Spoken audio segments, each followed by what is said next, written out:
Hello friends, welcome back to Paranormal Rabbit. If you're new, welcome. If you're returning, welcome back.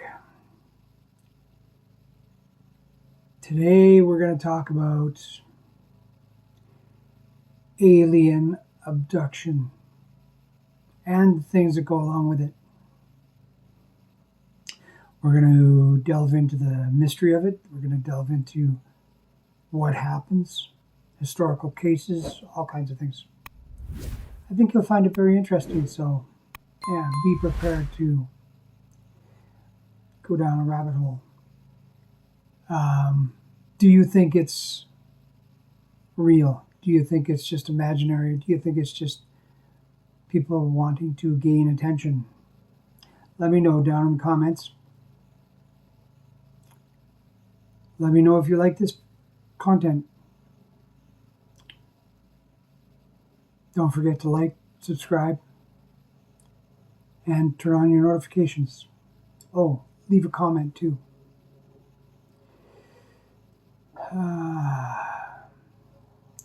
Here we go. Are you ready? Are you ready to go down a rabbit hole?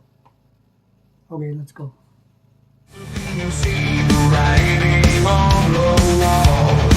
See it now, do you see it at all? Caught in a web of lies, tangled so tight. That's like a window here in the night. Look at your reflection, the truth so thin. Can't hide behind that crooked grin. We see through you like shattered glass. These deceitful days can't forever last. Cecil, can you hear the voices calling out? Truth gonna break you, take away your doubt. No more hiding, no more disguise. Watch the truth burn the look in your eyes. What if everything you knew about reality was incomplete? Every year, thousands of people report experiences that science struggles to explain. Memories of being taken, studied, and then returned by beings that shouldn't exist. These aren't just stories from the fringes of society. Doctors, pilots, police officers, and countless others have come toward and forward with experiences that challenge our understanding of what's possible. Today we're diving deep into the evidence behind the alien abduction phenomenon. The stories we'll explore today come from all walks of life, spanning every continent and every culture. From a Brazilian farmer who claimed to have received advanced scientific knowledge during his encounter, to a Scottish forester who experienced missing time while working in remote highlands. These accounts share striking similarities despite the witnesses having no contact with each other. But first, I'm not here to convince you to believe or disbelieve. I'm here to explore alongside you, the viewer, examining the facts, the theories, and the questions that still remain unanswered. What makes these accounts so compelling isn't just their consistency. What makes them compelling is the profound impact they've had on all those who experience them. Many witnesses risk their careers, relationships, and reputations by coming forward, yet they feel compelled to share their stories. Case 1. September 19th, 1961. On a quiet road in New Hampshire, an interracial couple's late-night drive becomes the first wildly documented alien abduction case in modern history. Betty and Barney Hill's story would change how we think about extraterrestrial contact forever. Their experience began with a simple sighting of unusual lights in the sky. But what followed would become a template for thousands of similar reports in the decades to come. The Hills were respected members of their community. Betty was a social worker, and Barney a postal worker and member of the civil rights movement. They initially couldn't remember 2 hours of their journey, just recalling a series of beeping sounds before finding themselves 35 miles further down the road than what they should have been. The trauma of their experience manifested in physical and psychological symptoms that led them to seek professional help, eventually undergoing hypnosis with Dr. Benjamin Simon, a prominent psychiatrist. What made their case different? Well, for the first time, we had multiple forms of corroborating evidence that couldn't be easily dismissed. Their separate hypnosis sessions revealed strikingly similar details, despite being conducted independently. Betty's dress was torn and stained with an unknown pink powder. Barry's shoes showed inexplicable scuff marks. Most intriguingly, Betty drew a star map under hypnosis that would later be compared to the Zeta Reticuli system, supposedly showing star patterns not yet discovered by the astronomers at the time. The physical evidence puzzle.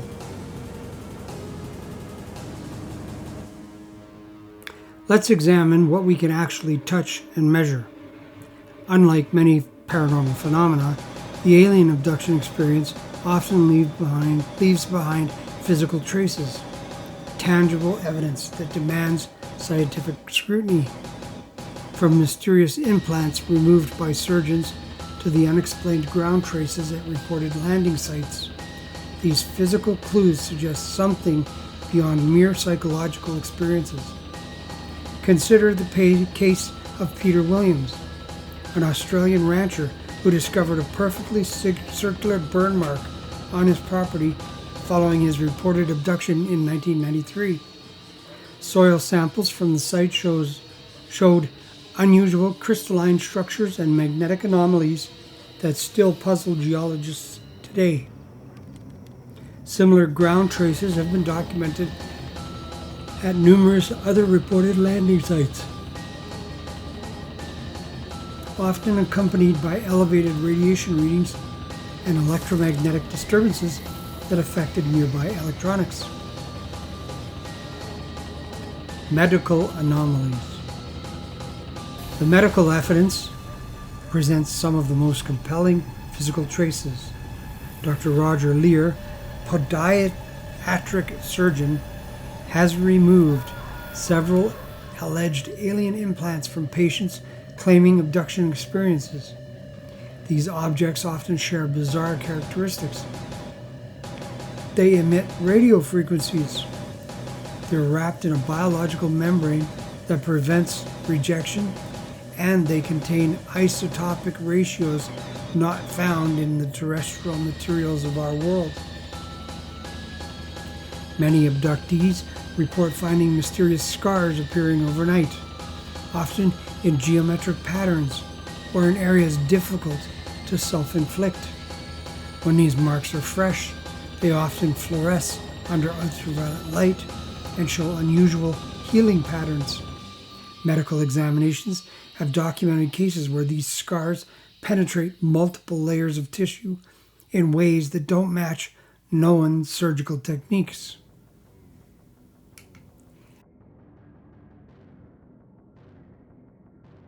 The environmental impact of alleged abduction extends beyond simple ground traces. In multiple cases, researchers have documented unusual electromagnetic readings that persist for days or weeks after an incident. These anomalies often correlate with equipment failures, compass malfunctions, and unusual animal behavior in the vicinity. Professional geologist Dr. Sarah Martinez has studied over 50 reported landing sites across these continents.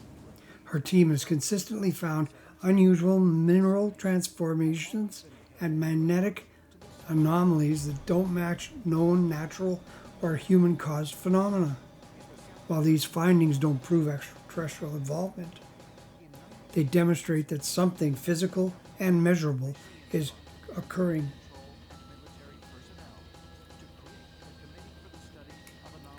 What is happening in the minds of those who report these experiences?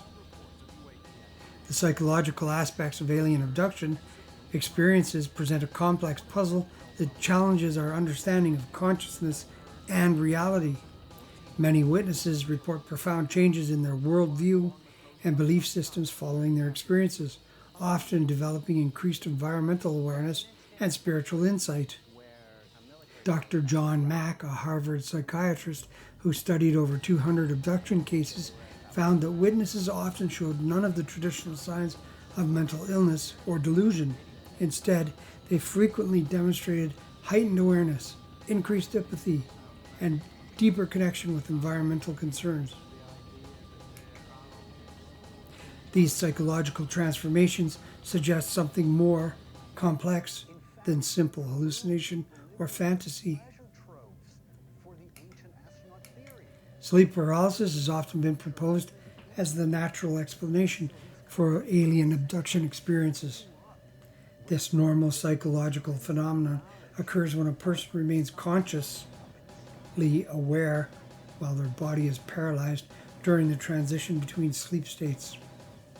The experience can be terrifying and often includes sensing a presence, feeling pressure on the chest, and seeing shadowy figures.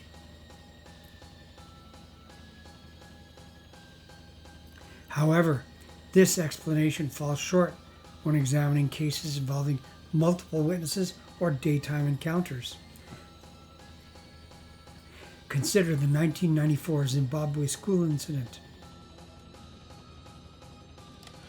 In September of 1994, more than 60 children at the Ariel Primary School in Zimbabwe witnessed a strange silver object land outside the playground and were approached by small black beings with large entrancing eyes. The children's stories alarmed their teachers and aroused the curiosity of the BBC and the esteemed Harvard psychiatrist John E. Mack. While the common elements in the children's stories suggest that the object and the beings were physically real, the many divergent details and the kids' highly personal reactions suggest that there are many subjective elements to UFO and entity encounters that we don't yet understand. The Ariel Primary School is a private institution in the agricultural community of Rua, 22 kilometers outside of Harare, the capital city of Zimbabwe. The school was founded by area farmers in 1991, and by 1994, it had more than 200 students from grades 1 to 7, or from 6 to 12 years old. The students were a racially diverse group, though most of them were from wealthier farming families.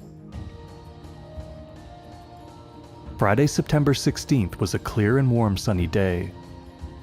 During the regular 10:30 a.m. recess, all of the teachers were attending a staff meeting inside the school, and only one adult was outdoors, operating a tuck shop or snack store on the playground. Shortly after recess began, the tuck shop attendant, Allison Kirkman, volunteer and mother to one of the Ariel students, said that a bunch of kids ran into the shop and told her about a little black man on the playground. Kirkman thought that the kids were trying to trick her and refused to leave the shop. Shortly after, dozens of children rushed into the school, screaming about a landed craft outside the schoolyard and little black men with big black eyes. The teachers could tell that the kids were deeply frightened, but they could not believe what they were saying. The school's headmaster, Colin Mackey, sat the students down and had them each produce a drawing of the things they saw, as well as a written account of their experiences. These efforts committed the children's earliest memories to record and created crucial documentation for later investigators.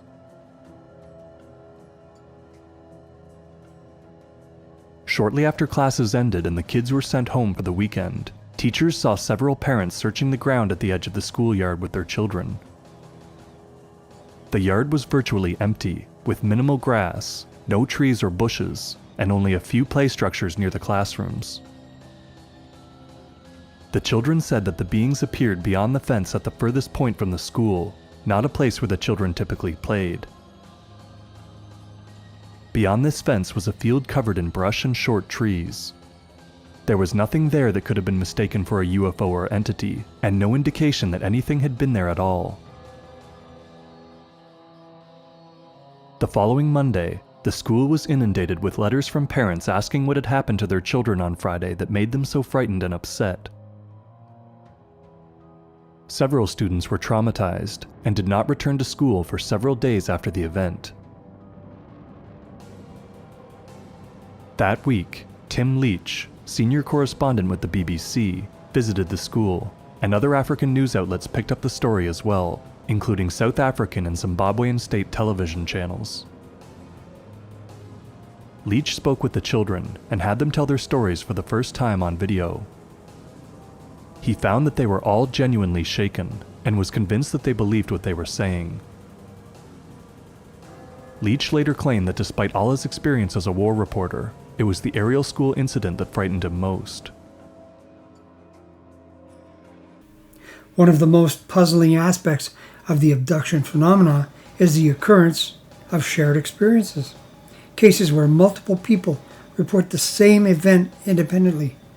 These cases often involve witnesses who have no prior connection to each other and no knowledge of UFO literature, yet they describe similar experiences with matching details.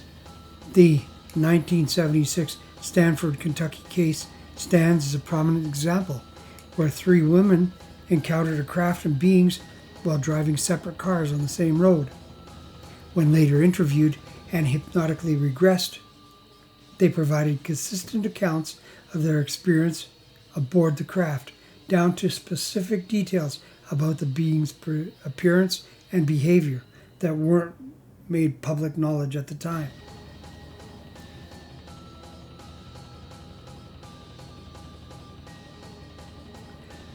Let's look at what skeptics say and why some of their explanations might not tell the whole story. Skepticism plays a vital role in scientific investigation, and many proposed explanations for abduction experiences deserve serious consideration. However, some skeptical arguments fail to address the full complexity of the phenomena. Professional debunkers often focus on explaining individual aspects of abduction cases while simply overlooking the broader patterns of physical evidence.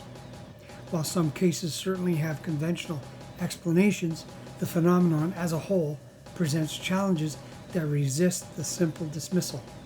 We need to examine both the strengths and the weaknesses of the skeptical arguments and develop a more complete understanding of the whole story. The reliability of hypnotic regression has been rightly questioned by skeptics. False memories can be created through suggestion. Hypnosis isn't always a reliable tool for recovering accurate memories. Studies have shown that people can develop detailed false memories under hypnosis, complete with the emotional responses and convincing details. However, this explanation becomes problematic when confronting cases where witnesses recall their experiences without hypnosis, or where physical evidence corroborates hypnotically recovered memories. The Hill case, for example, included details that were later verified, such as Betty's description of a star pattern that matched astronomical discoveries made years after her experience. Critics often point to the influence of media and pop culture on abduction narratives. They argue that movies, TV shows, and books have created a template that shapes how people interpret unusual experiences. This explanation seems particularly relevant when examining the evolution of alien descriptions over time. Yet, this theory struggles to explain cases that predate popular culture representations of aliens, or abduction reports from isolated communities with no exposure to UFO media. Additionally, certain consistent elements of abduction experiences appear across cultures that have different media representations of extraterrestrial beings. This cross-cultural consistency suggests something beyond mere cultural programming. So, how do we study something that's so elusive? The scientific investigation of alien abduction cases requires a delicate balance between skepticism and openness to new possibilities. Traditional scientific methods may need to be adapted to study phenomena that doesn't consistently conform to laboratory conditions. The scientific community has largely avoided this topic, fearing professional ridicule. However, a small but growing number of researchers are applying rigorous methodology to investigate these cases, using advanced technology and cross-disciplinary approaches to gather and analyze the data. Academic researchers like Dr. Christopher Green have begun using brain imaging technology to study the neurological patterns of individuals reporting abduction experiences. Their findings suggest that these witnesses are not fabricating their memories. Their brains react as if recalling a real traumatic event. The physical evidence collected from the abduction case is increasingly being subjected to sophisticated laboratory analysis, from isotopic analysis of alleged implants to spectroscopic examination of ground traces. Researchers are building a database of physical anomalies that demand explanation. While these studies haven't proven extraterrestrial involvement, they've documented phenomena that challenges current specific scientific understanding. Advanced analysis methods are revolutionizing how we study abduction cases. Artificial intelligence algorithms are being used to identify patterns across thousands of reports, revealing consistencies that human researchers might miss. These patterns include details that witnesses couldn't have known about at the time of their experiences. Modern detection equipment, including high-res thermal cameras, electromagnetic field detectors, sophisticated chemical analysis tools, are providing new ways to document and study alleged abduction sites. This technology is helping to establish baseline data and identify anomalies that warrant for further investigation. Whether or not you believe in alien abductions, the phenomenon tells us something important about human consciousness and our place in the universe. The consistency and impact of these experiences suggests that something profound is occurring, even if we don't understand its true nature.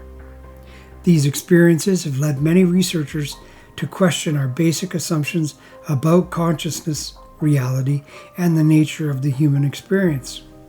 Even if alien abductions aren't exactly what they appear to be, they might just represent a phenomena that exists at the intersection of consciousness and physical reality, challenging our current scientific programs. The truth about alien abductions might be more complex than either complete belief or complete skepticism. Perhaps the real question isn't whether these experiences are real in the conventional sense, but what they reveal about the nature of consciousness, reality, and our place in the cosmos. As we continue to gather evidence and develop new research methods, we may find that the phenomenon points towards aspects of reality we are only beginning to understand. Share your thoughts and comments below. Have you or someone you know had an unexplained experience? What do you think these encounters really are? And let's keep this conversation going with respect for both believers and skeptics. Okay, so there you have it. Alien abduction. So I'd like to hear from you, the viewer, to see what your opinion is. Do you think it's real? Do you think it's all in the mind? Personally, I think it's real. I think the universe is so vast that we can't, as human beings, we can't ignore or be as arrogant as to say we are the only living species out here. I think somewhere in this vast universe, Like, take a look at the Hubble Deep Sky. They picked an area of the sky that, to the naked eye, didn't look like it had anything. And they let it sit in that spot for a week, for 7 days. And when they got the pictures back, it literally had hundreds of thousands of stars and galaxies in a 1 inch by 1 inch square of the sky. And it was called the Deep Field experiment. Go online, check it out. So if that is the case, then I'm pretty sure that we're not alone. I know we're not alone.